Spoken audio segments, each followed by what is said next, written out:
गुप्तों के उदय से पूर्व उत्तर तथा दक्षिण में अनेक शक्तिशाली राजतंत्रों का उदय हुआ था। इन्हीं राजतंत्रों में एक राज्य था नागवंश का। नमस्कार दोस्तों, वार्षिक नागवंश इतिहास की घड़ी में आपका स्वागत है।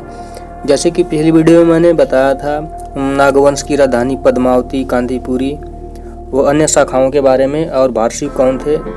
आज की वीडियो में हम जानेंगे कुछ किताबों के रेफरेंस के माध्यम से कि नागवंश की जो टकसाल थी कौशाम्बी और पद्मावती वाली, वहाँ से नागवंशी राजाओं ने अपने हिंदू ढंग के सिक्के बनवाए थे।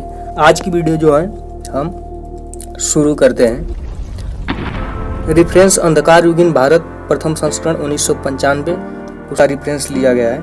विसेंट Smith catalogue of India museum के पेज संख्या 206 प्लेट 23 में एक कौशाम्बी की टकसाल से एक नागवंश के सिक्के का चित्र दिया है, जो उस चित्र की संख्या 15 और 16 है।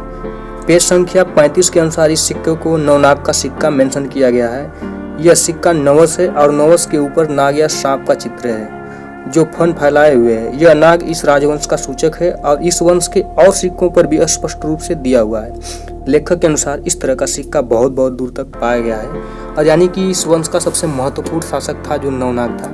और राजा नवनाग के बारे में कहा जाता है कि यह राजा संयुक्त प्रांत में राज्य करता था।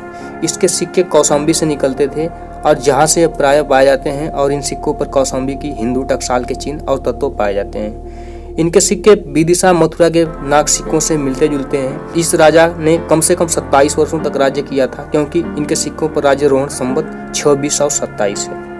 अपने सिक्कों के कारण एक और तो पद्मावती और विदिशा के साथ साथ दूसरी ओर वीरसेन तथा कौशाम्बी वाले सिक्कों के दूसरे राजाओं के साथ इसका संबंध स्थापित होता है। पेज संख्या 38 पर दी गई जानकारी के अनुसार महाराजा वीरसेन भारसी वंश के सिक्कों का वर्णन मिलता है।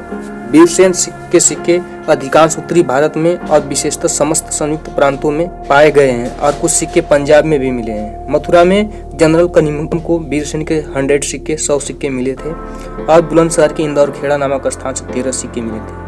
एटा जिले के कुछ स्थानों में, कन्नौज में, फर्रुखाबाद में कुछ स्थानों में भी सिक्के पाए गए हैं। पेज संख्या 41 के अनुसार वीरसेन के जो सिक्के हैं उसके बारे में जो लिखा गया है कि महाराजा वीरसेन के सिक्कों का आकार छोटा व चौकोर है। कुछ सिक्कों में राज सिंहासन पर के छत्र तक जो नाग चिन्ह बना है वह संभवतः दोहरा अर्थ है और महत्व है। वह नागवंश का सूचक तो है ही, पर साथ ही संभवतः वह अक्षत्र का भी सूचक है, अर्थात यह सूचित करता है कि सिक्का अक्षत्र की टकसाल में ढला हुआ है। इस राजा का पद्मावती की टकसाल में ढला हुआ भी एक सिक्का है। पद्मावती के नागराजाओं के सिक्कों में यह सबसे आरंभिक काल का सिक्का है, और इस पेज के अनुसार तौल और चिन्ह आदि के विचार से भी यह सब सिक्के हिंदू सिक्कों के ढंग के हैं। या यूं कहा जा सकता है कि वीरसेन ने कुषाणों को के ढंग के सिक्कों का परित्याग करके हिंदू ढंग के सिक्के बनवाए थे। इसके पहले राजा नवनाग के जो सिक्के थे वो अंतिम कुषाण शासक वासुदेव के सिक्कों के लेखों के अक्षरों से मेल खाते थे। महाराजा नवनाग को जो है इस वंश का, नागवंश का प्रथम शासक माना जाता है। अब जो दूसरे शासक वीरसेन जी हैं, जैसा कि बताया गया है कि सिक्कों को हिंदू ढंग से जो इन्होंने बनवाया था, इनके सिक्कों पर मोर, नाग तथा दाहिने हाथ में गड़ा लिए गंगा की मूर्ति बनी हुई है।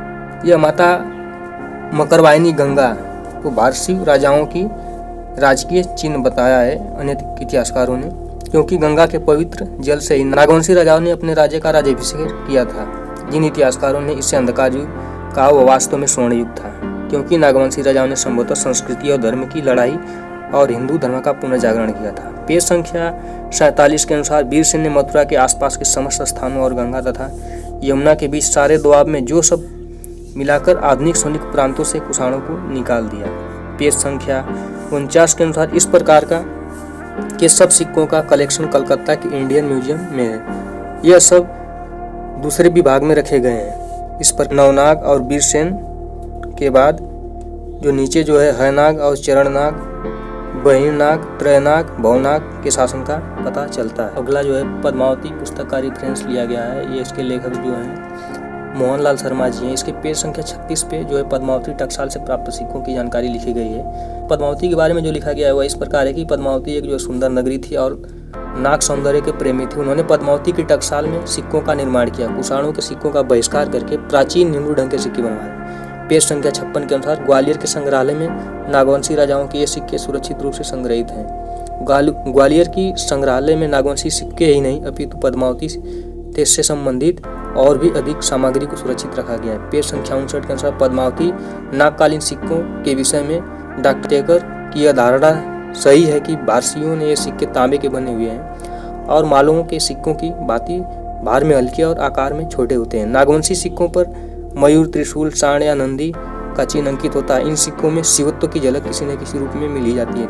इस प्रकार जो है भारतीय नागवंश के जो सिक्के जो है तमाम जो इनकी टकसालों से मिले हैं, कौशाम्बी वाली टकसाल से, पद्मावती वाली टकसाल से मिले हैं, जो इस बात के नागवंशी राजाओं के शासनकाल की इतिहास की गवाही देते हैं। फिर भी अनेक इतिहासकार जो है इनके इतिहास को जो है अंधकार युगीन नाम दिए हैं। यह दूसरी सदी वह सदी है जो गुप्तों से पहले जो है भारतीय शासकों ने कुषाणों को परास्त कर विस्थापित कर एक हिंदू संस्कृति की नई नींव रखी थी। ये वीडियो जो है कैसी लगी?